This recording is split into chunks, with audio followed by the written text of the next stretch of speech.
चुनाव से जुड़ी इस वक्त की बड़ी खबर आपको बता दें, 5 राज्यों में चुनावी बिगुल बजने के बाद सभी पार्टियां एक्शन मोड में आ गई हैं।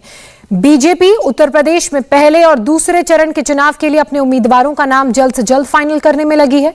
आज लखनऊ में बीजेपी चुनाव समिति की बैठक है, जिसके बाद कल दिल्ली में बीजेपी मुख्यालय में एक बड़ी बैठक होगी, जिसमें उत्तर प्रदेश के पहले और दूसरे चरण के लिए उम्मीदवारों के नामों को लेकर केंद्रीय नेतृत्व की मुहर लग सकती है और जल्द ही कैंडिडेट्स के नामों का ऐलान भी हो सकता है।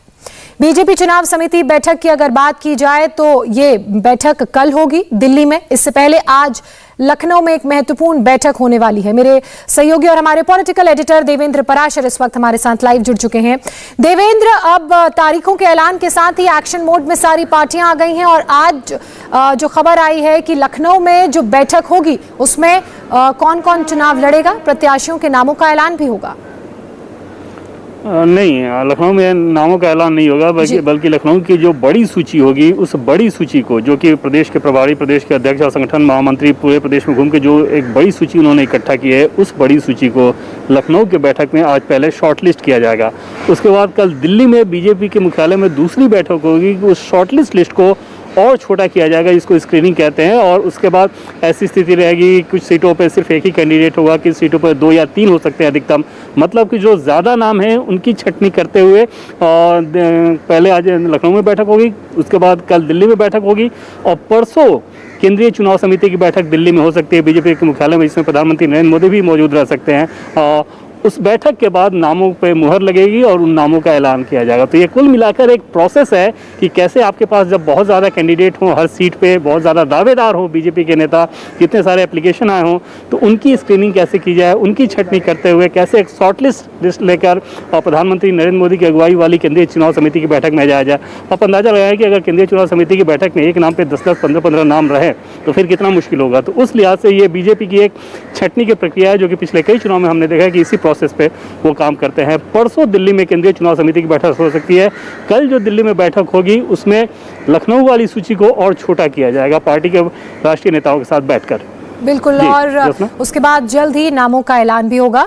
देवेंद्र, आप हमारे साथ बने रहिए। इसी बीच चुनावी घमासान भी शुरू हो चुका है।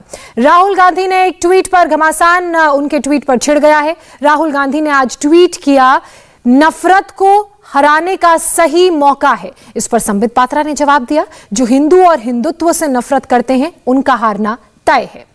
संबित पात्रा ने राहुल गांधी को क्या जवाब दिया ये भी आपको बताते हैं।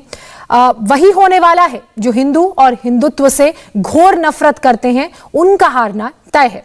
वैसे आप कहां से ट्वीट कर रहे हैं? मार्च 10 तक लौट आएंगे ना?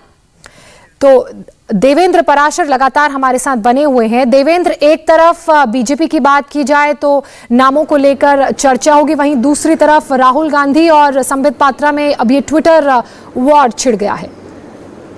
और जी हाँ, ये तो चलता ही रहता है। इसमें देखें तो संबित पात्रा ने आज भी निशाना साधा है राहुल गांधी के विदेश दौरे को ही लेकर कि आप कहां से ट्वीट कर रहे हैं। जाहिर तौर पर राहुल गांधी के बारे में जो बताया जा रहा है कि इस साल से पहले ही, साल के आखिर में, पिछले साल के आखिर में जब वो गए थे विदेश, और बताया गया कि पहले वहाँ दोहा गए और दोहा से संभवतः इटली के प्रवास पे वो हैं, तो वो कब तक आएंगे। और जो सोर्सेज हैं वो ये बता रहे थे कि जनवरी के दूसरे सप्ताह तक उनके आने की उम्मीद है। उसी बात पर संबित पात्रा ने यह तंज कसा है कि आप देश में नहीं हैं, कब तक आ जाएंगे, चुनाव के घोषणा, चुनाव के काउंटिंग तक तो आ जाएंगे ना। हालांकि दूसरी चीज़ की, जो कांग्रेस की हारने को लेकर जो बात कह रहे हैं कि हिंदू और हिंदुत्व, जाहिर तौर पे हिंदुत्व ऐसा मसला है जिसको लेकर बीजेपी कांग्रेस पर लगातार हमलावर रहती है। दूसरी तरफ राहुल गांधी बार बार नफरत वाले तर्क का सहारा लेकर ये कोशिश करते हैं कि नफरत और अहंकार के सहारे बीजेपी को पछाड़ा जाए, नरेंद्र मोदी के ऊपर आरोप लगाया जाए, अमित शाह के ऊपर आरोप लगाया जाए। तो कुल मिलाकर एक और दिलचस्प लड़ाई दिखी ट्विटर वॉर के तौर पर इन दोनों नेताओं के बीच।